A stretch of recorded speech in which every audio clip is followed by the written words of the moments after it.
चमार, भंगी, शूद्र मानता है। नशा कर लेने से व्यक्ति अपना होश भूल जाता है, कुछ का कुछ मान लेता है। तो नशा टूटने के बाद में फिर वो वही होता है जो नशा के पहले था। नशे में जो कुछ मान लिया उसका कोई मूल्य नहीं है। तो अज्ञान एक नशा है, इसमें तुमने अपने को जो मान लिया उसका कोई मूल्य नहीं। अज्ञान के पहले और अज्ञान निकलने के बाद में जो रहता है वही तुम्हारा सत्य स्वरूप है। इसी प्रकार तुम प्रत्येक कार्य के समय, अवस्था के समय, दुख सुख के समय परमात्मा ही रहते हो।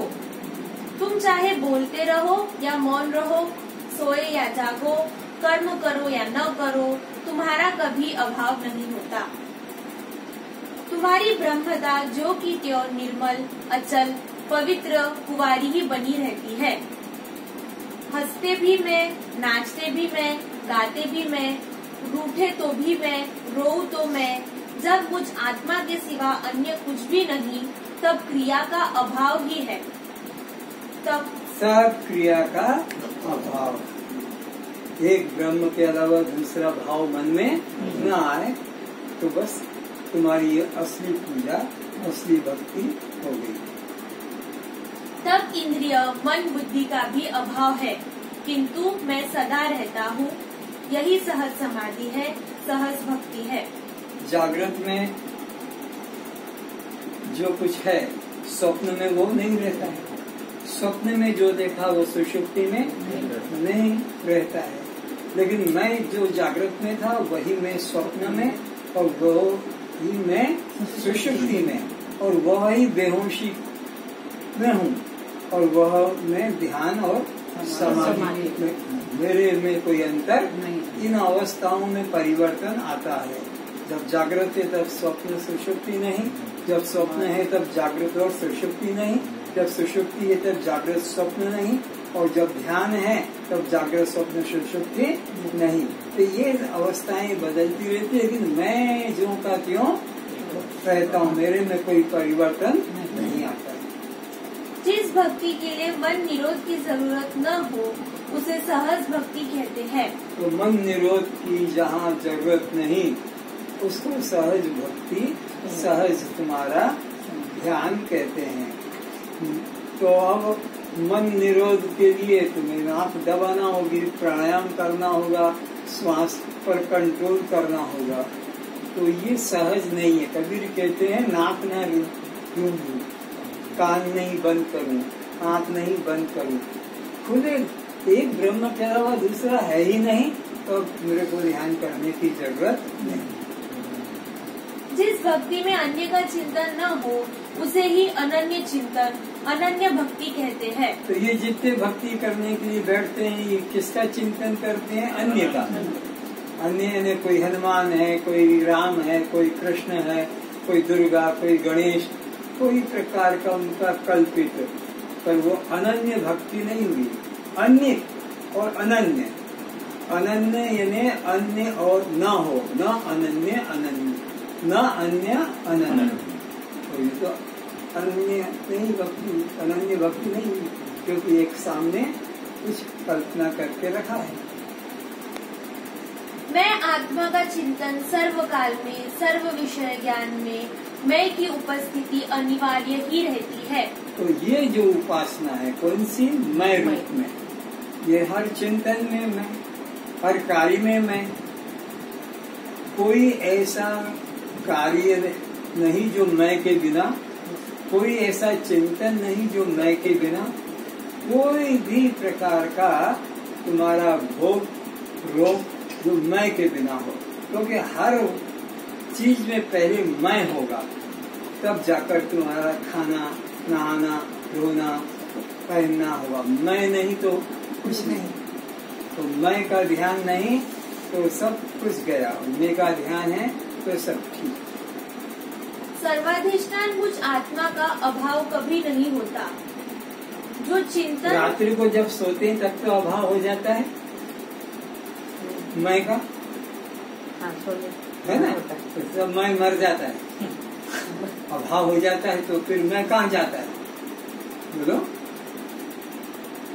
मैं का अभाव गहरी नींद में हो जाता है तो मैं मर जाता है या कहीं चला जाता है। मैं का कभी अभाव जागृत में भी है, स्वप्न में भी है, सुषुप्ति में। अगर वो न रहे तो जागृत का व्यवहार वो कैसे समझेगा कि कल मैंने क्या किया था, और सपना में क्या देखा वो कैसे किसी को बताएगा। अगर वो मैं मर जाए, जागृत वाला मैं स्वप्न में मर जाए, स्वप्न वाला मैं सुषुप्ति में मर जाए, तो दूसरे दिन वो इन अवस्थाओं का कुछ भी वर्णन अनुभव नहीं कर सकेगा। लेकिन वो कल मैंने यहाँ तक किया था, आज ये करना है, कल मैंने यहाँ तक लिखा था, आज इसको आगे से लिखना है, रात्रि को मैंने ये स्वप्न देखा था और अब उसको मैं बता रहा हूँ। तो वहाँ पर मैं था और अब बताते समय भी मैं तो अगर स्वप्न वाला वहीं मर जाता, बदल गया था, तो कल का रात का सपना सुबह बताया नहीं जा सकता था। तो मैं का कभी अभाव, मैं सदा विद्यमान है। जो चिंतन सर्वभाव में होता है वही चिंतन सर्वकालीन होता है, और जो पर भाव का चिंतन होता है वह कभी होता है कभी नहीं होता है। पर भाव यानी दूसरे के कोई भी रूप में, किसी भी रूप में, तो वो कभी होगा कभी नहीं होगा।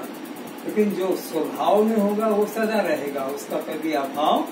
स्व यानी मैं के बिना कोई भी अच्छा बुरा काम कभी भी होता नहीं।